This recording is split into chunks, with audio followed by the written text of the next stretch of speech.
dimension of reality. A perspective about ourselves and who we are, that regardless, the old is going to pass away, and the new way to look at it is being a spiritual being. Look at yourself from being and realize that it's a spiritual being that's looking at the world around, and you will see it so much more clearly and so less confusion than ever before.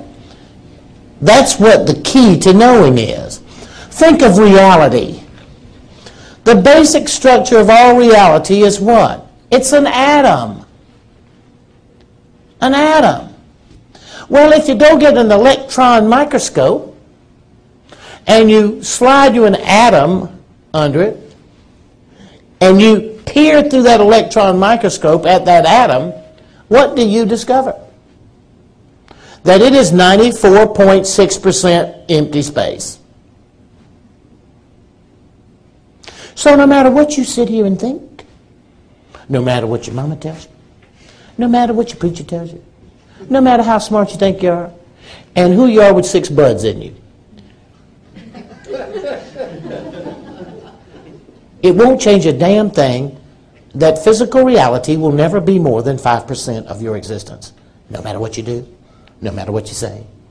Physical reality can never be more than 5%, and there is nothing you can do except accept it. Then what becomes important? The 94.6%. The spiritual, emotional, dimensional nature of you. Now, changing face of time. How am I doing, everybody? I'm doing pretty good?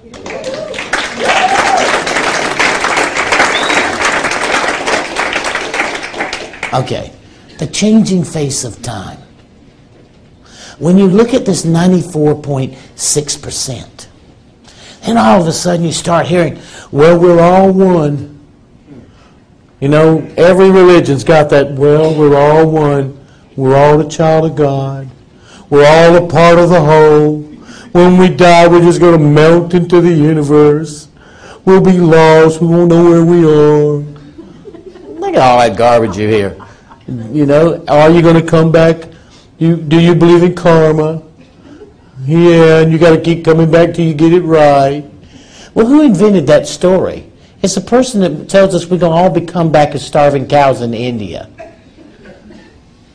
Look at reincarnation and karma. Them Hindus let them cows walk around and starve because that is the highest state of consciousness in that religion that you're going to be able to achieve. Now, I don't know about you, but that crowd's eating too much curry to suit me. You know, so something. There got to be something making them that crazy. You know, because I'm not really interested in it. I'd rather be a fat southern boy than a starving cow. The changing face of time. So, looking at oneness, everybody. Why are you laughing so hard? Very well put. But if you're going to teach people stuff, and it's serious because of the world, then it better be funny.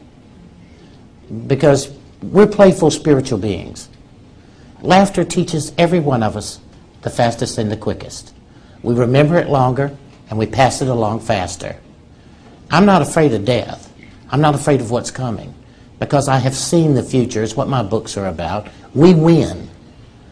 And now it's making as easy a transition that we can possibly make by being aware of certain facets of our own identity. Not what the hell anybody else is doing, but of our own identity and our own personal stake in this great unfoldment, the so-called 2012 event that we get a chance to participate in.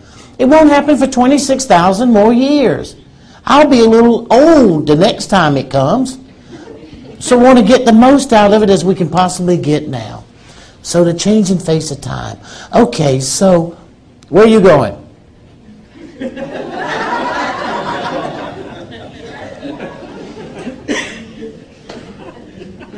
Now watch the feeling. Take a breath. As great, powerful, and mighty spiritual beings, and you were identifying yourself. She says, I'm going to the bathroom. She was not offended.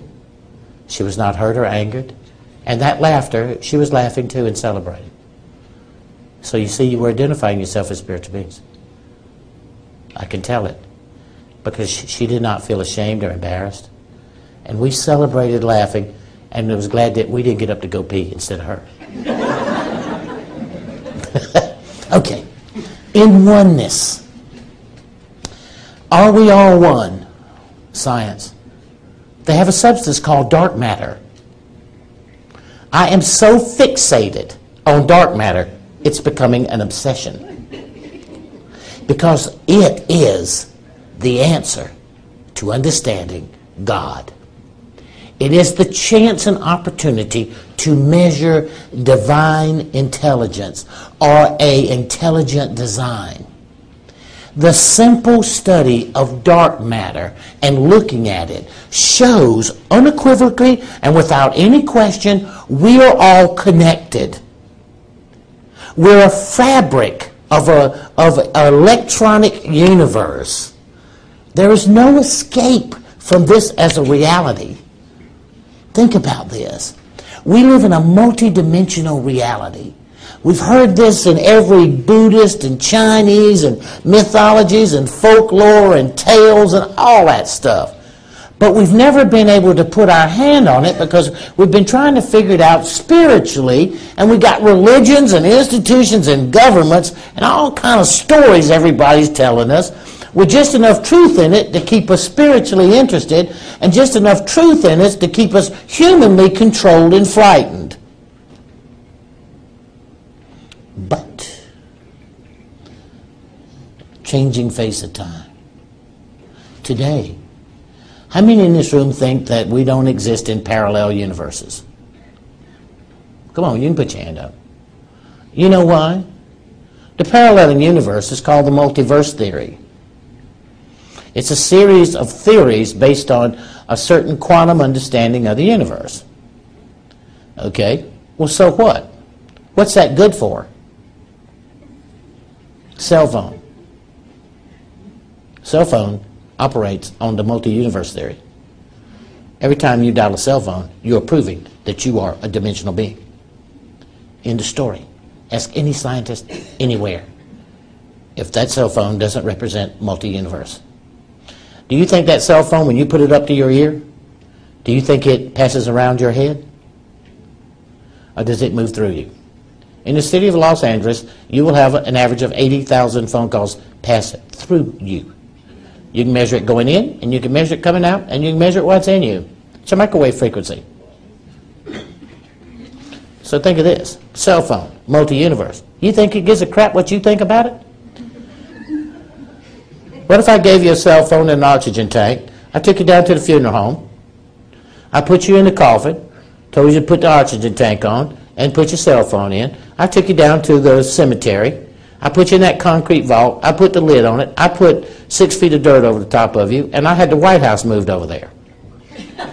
And on top of that, I put the White House. And then I dug a trench all around that hole, and I put 100 million tons of concrete.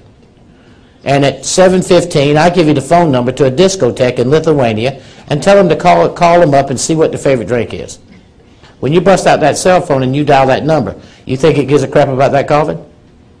You think it cares about that concrete? You think it cares about the earth that's around it? You think it cares about the White House on it? Not at all. It doesn't even see it. It's traveling to a microwave transmitter. It beams to a satellite. It beams back down and rings that payphone in Lithuania in that discotheque. Now, for all that to happen, how many dimensions did it move through? Where are you now? You're in my world. You're in the 94.6%. The world that I've learned about from being dead. By no choice. Not asking. Not hoping to have a revelation. But called on the telephone. The changing face of time. And this dark matter, it is the fabric that weaves together in this new universe. Think about it. Take a breath. Now you're sitting in the comfort zone because your conscious mind is not arguing with your spiritual self. If you dial a cell phone, you go ask any scientist what that cell phone's based on. I win.